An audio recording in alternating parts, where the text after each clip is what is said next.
मुस्कान है, प्लीज है।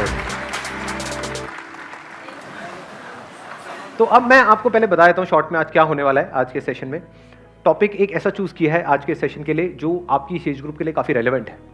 और मैंने एक वीडियो अपलोड करी थी कुछ महीने पहले जिसमें पूछा था कि आप क्या चाहते हैं मेरे आने वाले सेशंस में कौन से टॉपिक्स टच होने चाहिए। तो उसमें ये इस टॉपिक के ऊपर काफ़ी लोगों ने लाइक किया हुआ है। मतलब lot of people want, thousands of people want कि ये टॉपिक होना चाहिए, स्पेशली आपकी एज ग्रुप में। आई एम श्योर आपको भी मजा आएगा इस टॉपिक के बारे में सुन करके। टॉपिक इज, बताऊं थोड़ा या सस्पेंस बिल्ड करूं पहले? कितने चाहते हैं सस्पेंस बिल्ड हो पहले? हाँ, टॉपिक इज इंफीरियरिटी कॉम्प्लेक्स। कोई सस्पेंस नहीं, साफ कहना सुखी रहना। ये कोई टीवी शो हो रहा है, रियलिटी शो है यहाँ पे पहले मैं सस्पेंस बिल्ड करूं फिर एक एड ब्रेक आएगा। टॉपिक कैसा लग रहा है सुनने में? इंफीरियरिटी कॉम्प्लेक्स, कि जब हम किसी को देखते हैं जो हमसे लुक वाइज बेटर, नहीं जो आपसे लुक वाइज बेटर है, जब ऐसे किसी को देखते हो तो क्या होता है? जलन होती है, बुरा लगता है। इंफीरियरिटी कॉम्प्लेक्स भी हम उसको बोल सकते हैं, जलन भी बोल सकते हैं, जेलसी भी बोल सकते हैं। कोई आपसे आगे निकल जाता है किसी चीज़ में तो हमारे अंदर इनसिक्योरिटीज़ पैदा होती हैं। मतलब बहुत तरह की इनसिक्योरिटीज़ हमारे अंदर पैदा होती है। आपको कोई नहीं मिली है, किसी और को मिल गई है, और जिसको मिली है वो आपसे काफ़ी गया गुजरा है। ऐसा होता है नहीं होता है? ऐसा कोई नहीं है दुनिया में जिसके अंदर ये कॉम्प्लेक्स नहीं आता है। किसी के अंदर किसी वजह से आता है, किसी के अंदर किसी वजह से। तो अब इसका परमानेंट सोल्यूशन क्या है? सर, इन्फीरियरिटी कॉम्प्लेक्स जो होता है बेसिकली कंपैरिजन की वजह से होता है, ऐसा मुझे लगता है। आप कंपेयर करते हो योरसेल्फ टू अदर पर्सन्स, कि look wise comparison, money wise comparison, success wise comparison, तो उस वजह से होता है। जो इन्फीरियरिटी कॉम्प्लेक्स है उसकी जो जड़ है वो कंपैरिजन है।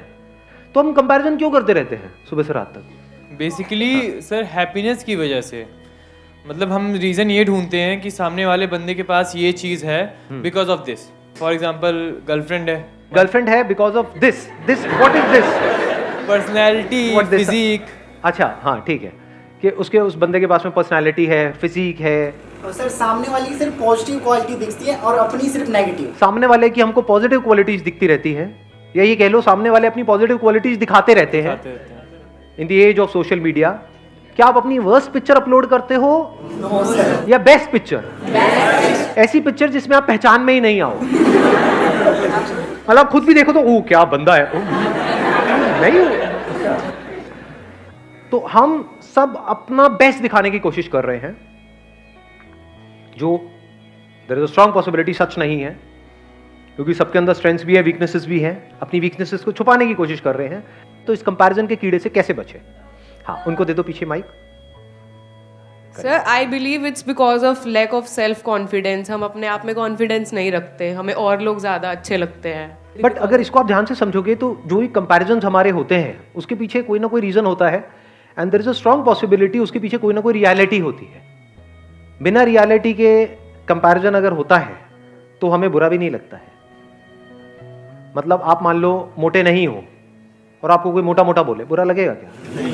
बट मोटे हो तभी तो मोटा बोल रहा है, तभी तो बुरा लग रहा है। सही कह रहा हूँ गलत कह रहा हूँ? Yes sir. तो ध्यान से समझना, ये जो कंपैरिजंस होते हैं, अगर घर वाले कंपेयर कर रहे हैं कि देख वो तो टॉप कर रही है तेरी बहन या भाई, और तू है बिल्कुल ही गया गुजरा है, तो आप एक्चुअल में गए गुजरे हो, तभी तो कंपैरिजन हो रहा है। अगर आप भी टॉप कर रहे होते तो कहां कंपैरिजन होता? तो there is a reality behind comparison, इसलिए हमको बुरा लग रहा है, क्योंकि वो रियल है, वो सच है, तभी बुरा लग रहा है। झूठ होता तो बुरा नहीं लग रहा होता। सर रियलिटी में भी तो कुछ ऐसी चीजें होती हैं जो रियलिटी होती है, लेकिन सिर्फ लोग हमें वही दिखाते हैं जिससे हम जेलस फील करते हैं, एग्जैक्टली नीचे दिखाते। वेरी गुड पॉइंट है ना। अभी देखना, ध्यान से समझना इन्होंने क्या बोला है। अब कंपैरिजन की भी दो जड़ें निकल करके आई। अभी तक मैं एक देख रहा था, लेकिन एक नहीं है, दो है। एक है रियलिटी, एक है वर्चुअल रियलिटी। वर्चुअल रियलिटी मतलब जो एक्चुअल में रियल नहीं है, रियल लग रहा है, रियलिटी नहीं है वो, but virtual real. And we are all surrounded by virtual reality. चारों तरफ क्या है सोशल मीडिया पे? रियलिटी है, वर्चुअल रियलिटी, वर्चुअल रियलिटी। लेकिन हमारे घर में जो कंपैरिजन हो रहा है वो क्या है? वो वर्चुअल है या रियलिटी है? रियलिटी पे बेस्ड है। देख रहे हो दोनों में फर्क? तो सबसे पहले देखते हैं वर्चुअल रियलिटी के लिए क्या किया जाए। To see it as virtual reality and understand it deeply कि ये वर्चुअल है, रियल नहीं है, that liberates you from this comparison forever. जैसे स्क्रीन पे एक मूवी चल रही है, दिख रहा है, एक्चुअल में कहां है। अब उसको अगर आप सच मान लो तो लाइफ की धज्जियां उड़ने से आपको कोई नहीं बचा सकता। मतलब आपने एक हॉरर फिल्म देखी स्क्रीन के ऊपर और आपको लगे कि हाँ इस मूवी में दिखाया है, तो इसका मतलब भूत होते हैं, ऐसे ही होते हैं। अब आपको कोई नहीं बचा सकता, दुनिया की कोई ताकत नहीं बचा सकती। But the moment you see it as a fact, यानी वर्चुअल रियलिटी की रियलिटी देख लो, that frees you from virtual reality. Social media की जो नकली दुनिया है उसको समझ लो कि ये सब नकली है, सब झूठ है। तो झूठ के सच को अगर आपने देख लिया, झूठ का सच क्या है? कि वो झूठ है। एग्जैक्टली किसी भी झूठ का सच क्या है? कि वो झूठ है। उसमें क्या है अगर सोशल मीडिया में ध्यान से समझा जाए? लुक्स है, एक परफेक्ट फिगर है, एक परफेक्ट फिजिक है। क्या वो सच है? क्या बॉडी कभी भी परफेक्ट होती है? क्या बॉडी एक्चुअल में परफेक्ट है, ये बात आपको पता है, या परफेक्ट दिख रही है? दोनों में फर्क समझ आया? जरूरी नहीं है ना जिसकी बॉडी बाहर से परफेक्ट दिख रही है अंदर से उसकी बॉडी परफेक्ट है। एक अच्छी लाइफ जीने के लिए क्या ज्यादा इंपॉर्टेंट है, अंदर से परफेक्ट फील करना या बाहर से अपने आप को परफेक्ट फील दिखाना? तो जो भी कुछ दिख रहा है वो सब एक्चुअल में नकली है।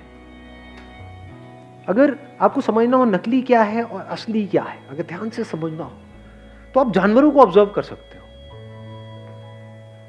देखना कुछ इंटरेस्टिंग नजर आया है।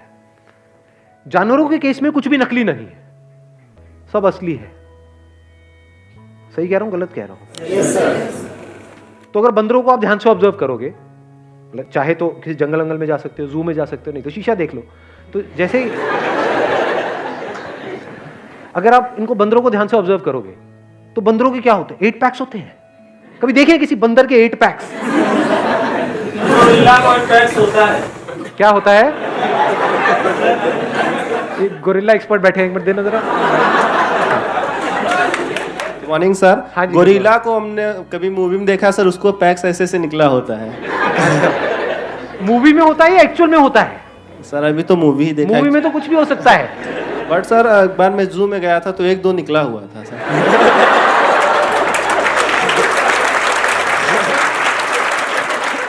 ऊपर करके दिखाओ। 1-2 तो आपके भी निकले होंगे, मतलब नहीं सर, हमारा तो नेचुरल है। नेचुरल है ना। हाँ। तो रियलिटी अगर समझनी है तो नेचर को ऑब्जर्व कर लो, जानवरों को ऑब्जर्व कर लो, तो उसमें हर तरह की आपको तरह की फिजिक मिलेगी, तरह की फिगर मिलेगी। बंदरों में, इसमें, उसमें, जानवरों में कोई भी ऐसा नहीं है कि सारे एक जैसे दिख रहे हैं। जैसे इंस्टाग्राम के ऊपर ज्यादातर आप देखोगे तो सब एक जैसे ही दिख रहे हैं। तो एक्चुअल में बंदर वो है। मैं सही कह रहा हूं, गलत कह रहा हूं? बंदर कौन हुआ? कहते हैं ना बंदर मतलब नकलची बंदर। ये हैं सारे के सारे, एक दूसरे को ब्लाइंडली कॉपी कर रहे हैं, एक दूसरे के ऐसा बनने की कोशिश कर रहे हैं। इस कंपैरिजन के कीड़े से बचने का सबसे पहला जो स्टेप है वो है इस सच को देख लेना कि ये ऑनलाइन दुनिया के अंदर, सोशल मीडिया के ऊपर, यहां पे सब झूठ फैला पड़ा है चारों तरफ। The moment we see it as a fact, अब आप उससे फ्री हो गए। नहीं तो अगर आपको लगा कि ये असली है तो अब आप भी वही हरकतें करना शुरू कर दोगे जो वहां पर हरकतें हो रही हैं। मतलब उसी रेस में आप शामिल हो जाओगे। कौन सी रेस है ये? वर्चुअल रियलिटी की दुनिया। उसमें भाग रहे हो, कुछ आ भी गया हाथ में तो वो भी वर्चुअली होने वाला है, रियल कुछ नहीं है जी वहां पर।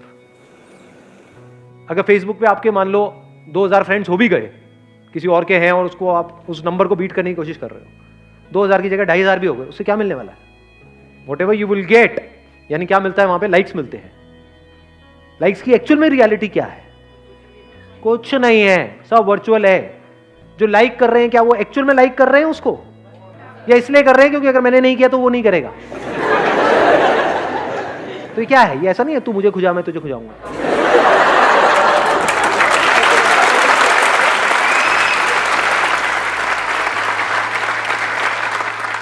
तो if you really want to do something big in life, in reality, to be free from virtual reality, उससे फ्री कैसे होंगे? उस वर्चुअल रियलिटी की आपने रियलिटी देख ली, नकली है, सब नकली है, सब झूठ है, सब बकवास है। तो सच क्या है? वहां पर आ जाओ। अब हम दूसरे एस्पेक्ट पे आ गए कंपैरिजन के। कहां पर आ गए? रियलिटी में आ गए। Comparison based upon reality. अब वहां पे कुछ चीजें हैं जो बदलनी चाहिए, कुछ चीजें हैं जो बदलने की जरूरत ही नहीं है। For example one comparison could be based upon reality कि मैं पढ़ाई में अच्छा नहीं हूं, मेरी बहन है, तो अब मुझे भी उसके जितने नंबर लेकर के आने हैं। तो इसमें समझदारी क्या है? ये तो बेवकूफी है। Do you just want to do what is expected from you और you want to do the right thing? What is right thing? Now you need to look at yourself closely. हो सकता है आप एक आर्टिस्ट बनने के लिए पैदा हुए हो, किताबी कीड़े बनने के लिए पैदा ही नहीं हुए हो, तो क्या करना है? वहां पे अपनी बहन से कॉम्पीट करना है, क्योंकि कंपैरिजन के साथ क्या आता है? कंपटीशन। अब अगर आप कॉम्पीट कर रहे हो किसी ऐसी जगह पे जो आपकी स्ट्रेंथ है, तब तो कोई दिक्कत नहीं है। बट अगर कॉम्पीट कर रहे हो किसी ऐसी जगह पे जो आपकी बहुत बड़ी वीकनेस है और बाकी सबकी स्ट्रेंथ है, तो आपकी लाइफ की धज्जियां उड़ने से कोई दुनिया की ताकत आपको बचा नहीं सकती। ध्यान से सुनना, ध्यान से समझना। आपको जो पूरा ध्यान है वो है बाहर, अपने ऊपर तो है ही नहीं, और कॉम्प्लेक्सिटी सारी यहां है। सही कह रहा हूं, गलत कह रहा हूं? इसका अगर आपने सॉल्यूशन निकाल लिया, तो बाहर की प्रॉब्लम्स का सॉल्यूशन निकालना क्या बड़ी बात है? बाहर सिर्फ रिलेशंस को आपको संभालना है और पोजेशंस को संभालना है, विच इज वेरी इजी। अगर किसी का दिमाग सॉर्ट आउट है तो। दिमाग हिला हुआ है अंदर से, बहुत मुश्किल है जी, क्योंकि जो अंदर से हिला हुआ है उसके साथ जो रिलेशन में जाएगा वो भी हिल जाएगा। इंपॉर्टेंट क्या है? सबसे पहला स्टेप क्या होना चाहिए हमारे लाइफ में? यहां की कॉम्प्लेक्सिटीज को खत्म कर देना है। अब वो कैसे होती है? फॉर एग्जाम्पल, आपके दोस्त आपको चिढ़ाते हैं, मोटा मोटा मोटा मोटा, तो आप पतले इसलिए नहीं हो रहे हो कि वो आपको मोटा बोलना बंद कर दे, क्योंकि आज आपको मोटा बोलना बंद कर देंगे, कल कुछ और बोलना शुरू कर देंगे, तब तो आप बेवकूफों की तरह भागते रहोगे उनसे बचने के लिए। तो आप क्यों काम कर रहे हो? क्योंकि वो जो बोल रहे हैं वो इंपॉर्टेंट नहीं है, लेकिन हां, अंदर से I am not feeling as good as I used to feel जब मैं फिजिकली फिट था। यानी जब मेरा वेट कम था तो मैं बेटर फील करता था, तो अब मुझे वेट कम करना है। बट ऐसा भी हो सकता है कि आपका वेट ज्यादा है और आपको अच्छा फील हो रहा है, तो अब कम करने की जरूरत ही नहीं है। वेट ज्यादा होना कोई बुरा नहीं होता है। बहुत सारे जानवर हैं जिनका वेट ज्यादा है और वो फिट है नहीं? Yes sir. तो वेट ज्यादा होना प्रॉब्लम नहीं है। ये एक बहुत बड़ी मिसकंसेप्शन है, इसको ठीक कर लेना अपने माइंड में। प्रॉब्लम किस लेवल पे है? वर्चुअल रियलिटी की दुनिया में प्रॉब्लम है, क्योंकि वहां पे लोग आपको जज करेंगे, लेकिन उसको तो आपने पहले ही कचरा करके हटा दिया है ना। ये सब बातें आ रही है समझ में? आपको डिसाइड करना है कि अभी इस टाइम पे क्या इंपॉर्टेंट है। फॉर एग्जाम्पल, अभी जो आपकी एज है, आपके लिए सबसे इंपॉर्टेंट है कि मेरे को जल्दी से जल्दी अपने करियर में कुछ करना है। तो क्या ये करने के लिए मुझे अंदर से हेल्थ वाइज अच्छा होना जरूरी है या नहीं है? इसलिए मुझे हेल्दी होना है। क्लियर हो गया? माइंड क्लियर हुआ? आंसर मिल गया सारा? कि ये सब जो सारी जड़ है कि मतलब हम खुद को दूसरों से कम समझते हैं, तो कब इससे पूरी तरह से फ्री हो सकते हैं? जब हमारा ध्यान सब तरफ से हट करके खुद पर आ जाए और हम खुद के ऊपर काम करना शुरू कर दें, एक्चुअल में खुद के ऊपर काम करना शुरू कर दें और करते ही रहें। Wish you all the very best. Thank you so much for coming.